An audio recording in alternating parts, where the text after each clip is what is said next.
West ബാങ്കിൽ അന്താരാഷ്ട്ര നയതന്ത്ര ഉദ്യോഗസ്ഥർക്ക് നേരെ ഇസ്രായേൽ സൈന്യം വെടിവെപ്പ് നടത്തിയ റിപ്പോർട്ട് പുറത്തു വന്നു.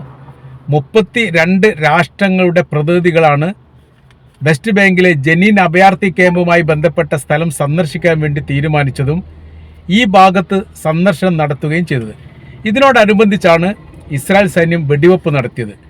വ്യത്യസ്ത ലോക രാഷ്ട്ര ഉദ്യോഗസ്ഥന്മാർ എന്ന് പറയുമ്പോൾ എംബസി ഉദ്യോഗസ്ഥന്മാരും വിദേശ മന്ത്രിമാരുടെ പ്രതിനിധികളും നയതന്ത്ര ഉദ്യോഗസ്ഥന്മാരും അടക്കം ഒരു സംഘമാണ് ഈ പ്രദേശം സന്ദർശിക്കാൻ വേണ്ടിയും ഇവിടെ നടക്കുന്ന മനുഷ്യത്വരഹിതമായിരിക്കുന്ന വിഷയത്തെക്കുറിച്ച് പഠനം നടത്താൻ വേണ്ടിയും തീരുമാനിച്ചത്.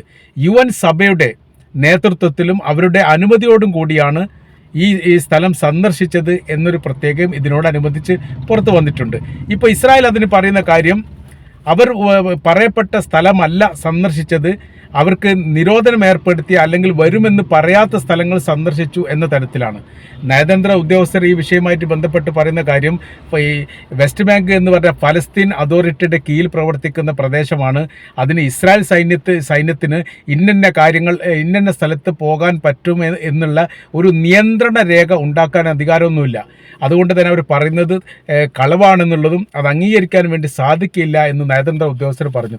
പല ആളുകളും വെടിവെപ്പിൻ്റെ ശബ്ദത്താൽ ഓടി രക്ഷപ്പെടുകയാണ് ചെയ്തത് എന്നുള്ളതാണ്. ഫ്രാൻസ്, ജർമ്മനി, ഇറ്റലി, മൊറോക്കോ തുടങ്ങിയിരിക്കുന്ന 32ഓളം രാഷ്ട്രങ്ങൾ, ആഫ്രിക്കയുടെയും യൂറോപ്യൻ്റെയും അതോടൊപ്പം തന്നെ അറേബ്യൻ രാജ്യങ്ങളുടെയും 32ഓളം രാജ്യങ്ങളുടെ പ്രതിനിധികളാണ് ഈ സ്ഥലം സന്ദർശിച്ചത്.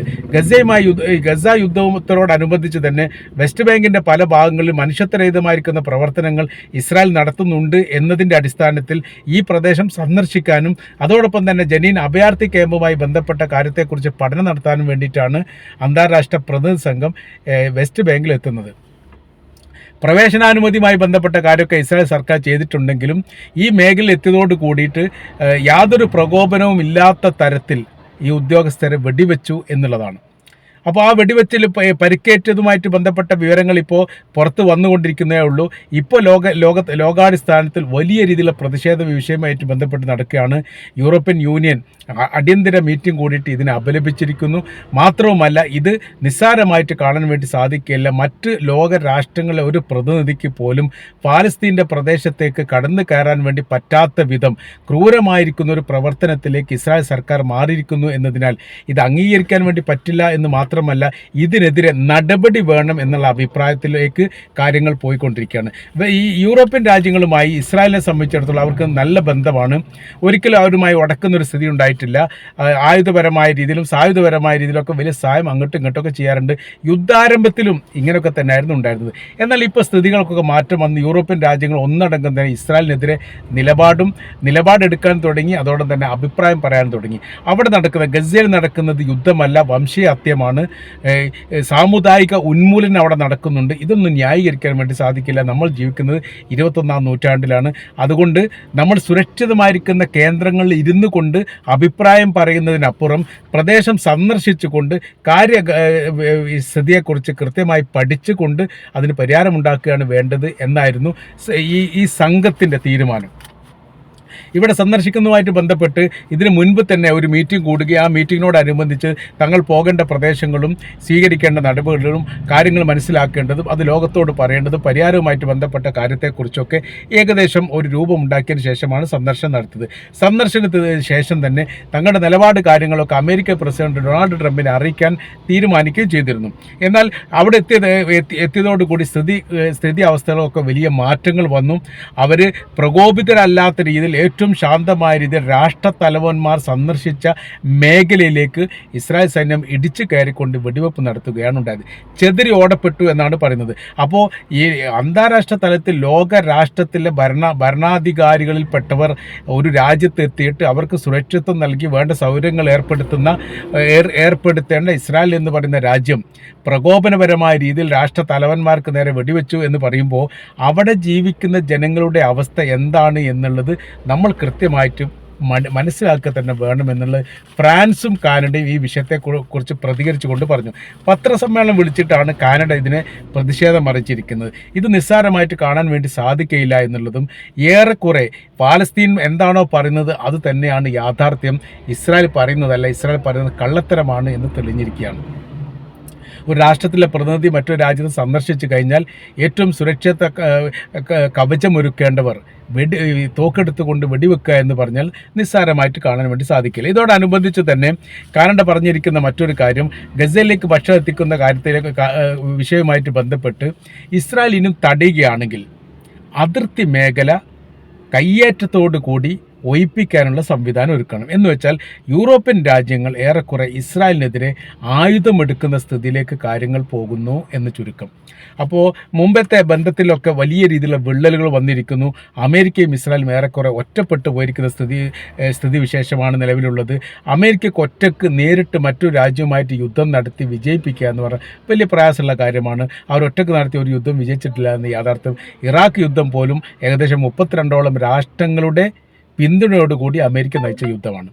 ഇപ്പോൾ ചെങ്കടലുമായി ബന്ധപ്പെട്ട വിഷയത്തിൽ അമേരിക്കക്കുണ്ടായിരിക്കുന്ന ഏറ്റവും വലിയ പരാജയം എന്ന് പറയുന്നത് മറ്റ് രാജ്യങ്ങൾ അവരോടൊപ്പം സഹകരിച്ചിട്ടില്ല എന്നുള്ളതാണ്. അപ്പോൾ സഹകരിക്കുകയാണെങ്കിൽ അറബ് രാജ്യങ്ങൾ മറ്റുള്ള രാജ്യങ്ങൾ അമേരിക്കയോടൊപ്പം സഹകരിക്കുകയാണെങ്കിൽ മുൻപിൽ നിന്നുകൊണ്ട് അമേരിക്ക പട നയിക്കുകയും വേണ്ടപ്പെട്ട യുദ്ധവുമായി ബന്ധപ്പെട്ട എല്ലാ പ്രവർത്തനങ്ങളും മറ്റ് രാജ്യങ്ങൾ കൊണ്ട് ചെയ്യിപ്പിക്കുകയും അതിൻ്റെ ക്രെഡിറ്റ് മുഴുവൻ അമേരിക്ക പിടിച്ചെടുക്കുകയും ചെയ്യും. സാധാരണഗതിയിൽ അവർ ചെയ്യാറുള്ളത് അങ്ങനെയാണ്. ആ സ്ഥിതി വിശേഷമാണ് യഥാർത്ഥത്തിൽ ഈ വിഷയവുമായിട്ട് ബന്ധപ്പെട്ട് വന്നിരിക്കുന്നത് എന്നാണ് ഇതിൽ ചുരുക്കി നമുക്ക് വായിക്കാൻ വേണ്ടി സാധിക്കുന്നത്. ഇപ്പോൾ യൂറോപ്യൻ രാജ്യങ്ങൾ അടിയന്തരമായിരിക്കുന്ന മീറ്റിംഗ് കൂടാൻ വേണ്ടി തീരുമാനിച്ചിരിക്കുന്നു. രണ്ടാം ഘട്ടം. ഒന്നാം ഘട്ടം ടെലിഫോൺ മീറ്റിംഗോ അല്ലെങ്കിൽ ഗൂഗിൾ മീറ്റിംഗോ കൂടിയിരിക്കുന്നു എന്നാണ് പറയുന്നത്. രണ്ടാം ഘട്ടത്തിൽ ചില നടപടികളും ചില നിലപാടുകളും കർക്കശമായി വേണം എന്നുള്ളതാണ്. അതായത് ഇസ്രായേലിന് ആയുധം നൽകുന്നത് അമേരിക്ക അല്ലാത്ത മറ്റേതെങ്കിലും രാജ്യങ്ങളുണ്ടെങ്കിൽ അത് കണ്ടുപിടിക്കണം എന്ന തരത്തിലും അത് വളരെ അടിയന്തരപരമായി നിർത്തിവെപ്പിക്കാനുള്ള സംവിധാനങ്ങൾ ചെയ്യണം. അറബ് രാജ്യങ്ങളെയും കൂടി ഇതിനോട് സഹകരിപ്പിക്കാൻ വേണ്ടിയിട്ടുള്ള ശ്രമങ്ങൾ നടത്തണം. അമേരിക്കയോട് ഈ അവരുടെ നിലപാട് കൃത്യമായ രീതിയിൽ ചോദിക്കാൻ വേണ്ടിയിട്ട് തീരുമാനിച്ചിരിക്കും. എന്ന് വെച്ചാൽ ഇസ്രായേലിന് ഇനി എല്ലാ കാലവും നിങ്ങൾ നൽകി വരുന്ന പിന്തുണ തുടർന്നും ഉണ്ടാവുമോ, അതല്ല ഇപ്പോഴത്തെ നിലവിലെ സാഹചര്യത്തിൽ നിങ്ങൾ അവർക്കുള്ള പിന്തുണ പിൻവലിക്കുമോ എന്നതുമായി ബന്ധപ്പെട്ട വിഷയങ്ങൾ കൃത്യമായ രീതിയിൽ അമേരിക്കയോട് ചോദിച്ചറിയണം എന്നുള്ളതാണ്.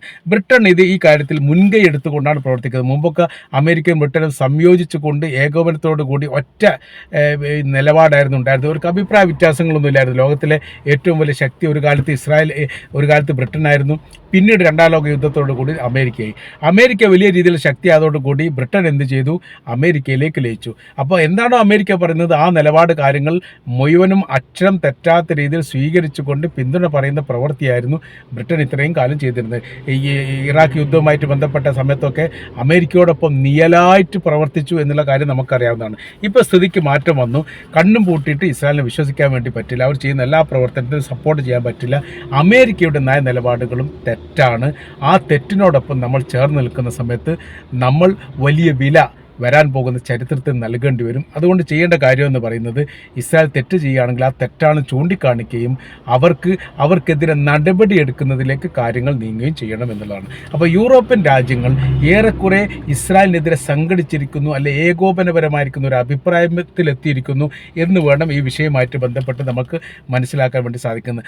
ആഫ്രിക്ക നിലവിലെ മുൻപത്തെ സാഹചര്യത്തിൽ തന്നെ ഇസ്രായേലിനെതിരാണ്. ഇപ്പോൾ യൂറോപ്യൻ രാജ്യങ്ങളും എതിരാണ്, അറേബ്യൻ രാജ്യങ്ങൾ ഏതാണ്ടും എതിരാണ്. യുദ്ധവുമായിട്ട് ബന്ധപ്പെട്ട കാര്യത്തിന് അവർ സഹകരിക്കില്ല എന്നത് ഒരു വശം.